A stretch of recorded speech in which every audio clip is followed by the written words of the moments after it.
Hi, Brian Beneduz, the anxiety warrior, coming to you from my home office in Rhode Island, where I should be in Naples, Florida. I should practice what I preach or teach as I develop tools that work and deal with anxiety and panic. But even after 20 years, I still struggle sometimes. A recent example: my wife and I usually spend about a month down there. We go to spring training games, my kids come down and visit for about a week, but for obvious reasons, we had to cut our trip short. This corona's got everybody anxious, and of course, I'm not immune. I did something I swore I would never do since I was 24 years old. I used my rent-a-car, which wasn't supposed to leave Florida, and I drove it back to Rhode Island. We loaded up, and we started the trip north. Now, I've done it a few times, as mentioned, and I know it takes about 26 hours to get home, give or take. I wasn't even out of Florida yet, and I was dreading the ride. Anyway, we landed about midnight someplace in North Carolina. Being the anxious person which I am, I didn't sleep 2 minutes that night because I knew it was coming the next day. Traffic and another 12 to 15 hours in the car. We got up, we had a quick bite, and we headed out. I'm telling you this story because it's a teaching moment. As we headed up through Virginia, into Baltimore, and through that tunnel, something strange happened. My anxiety level spiked. It didn't hit panic level, but my heart started pounding, and I started to feel like I used to feel 20 years ago. I started to feel like I used to feel before I flew, or now before I give presentations. And that anxiety level was at a 7. And that's very high, especially when I'm in the car. I'm driving with my wife. It's in the middle of the day. This is the way I used to feel before I developed my toolbox. As I got through the tunnel in Baltimore and went through Havre de Grace, Maryland, my anxiety level couldn't have been higher. I didn't tell my wife sit next to me because why should I? We finally hit New Jersey about 6 o'clock, and at night, my anxiety level was constant. My wife was doing crossword puzzles, and we had this cool jazz station on from Pandora. And I kept saying to myself, why am I feeling this way? Why the hell is my anxiety level so high? I'm not flying, not presenting, I'm just driving home. As I traveled up the Jersey Turnpike, the anxiety level was excruciating. I thought about telling Robbie, but then she'd just get nervous and ask to drive and screw it. I wanted to fight this and continue.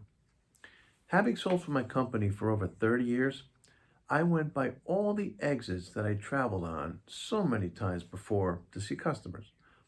Cherry Hill, Mount Holly, Cranberry, Brunswick.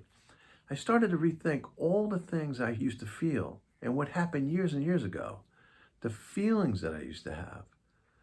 I passed so many places of horrific memories, places of torment, places I used to park in hospital parking lots just to get through the night, where I used to cry in my truck before trying to get up enough courage to walk into an office and try and sell, playing Rocky.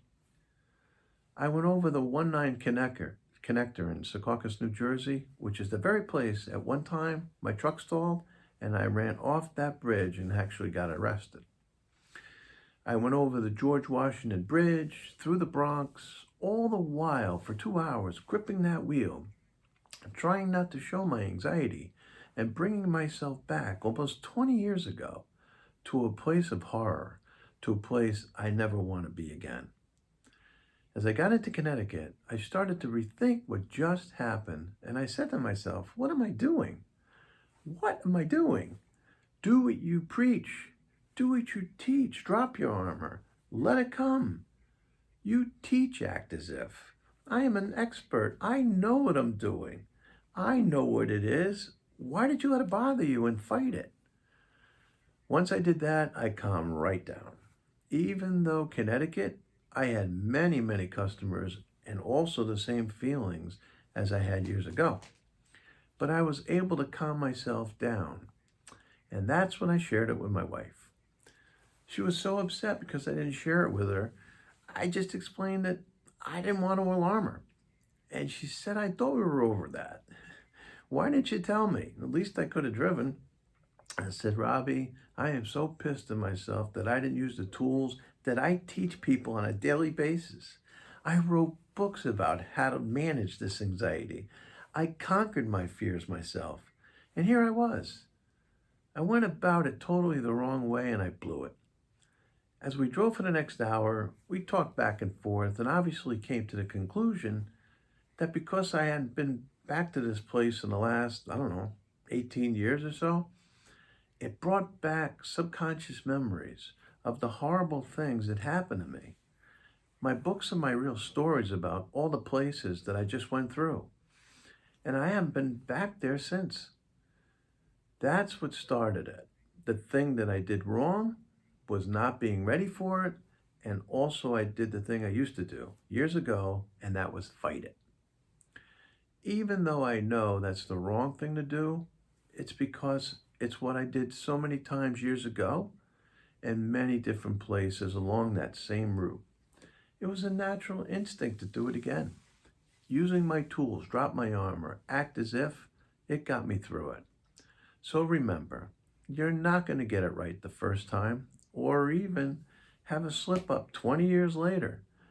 Step back and let your emotional toolbox calm your anxiety. I am once again showing you vulnerability. In this time of anxiety, which is very real, I hope and pray everybody stays well and you look to each other for comfort and look inside and realize, yes, this is real, but yes, we've been through this many times before and we will persevere, survive, and thrive. And if you need help remembering one of my tools, go on my shop link on my website for one of my bracelets. During this pandemic, we have cut prices to only postage. The bracelets are yours for free. Be well.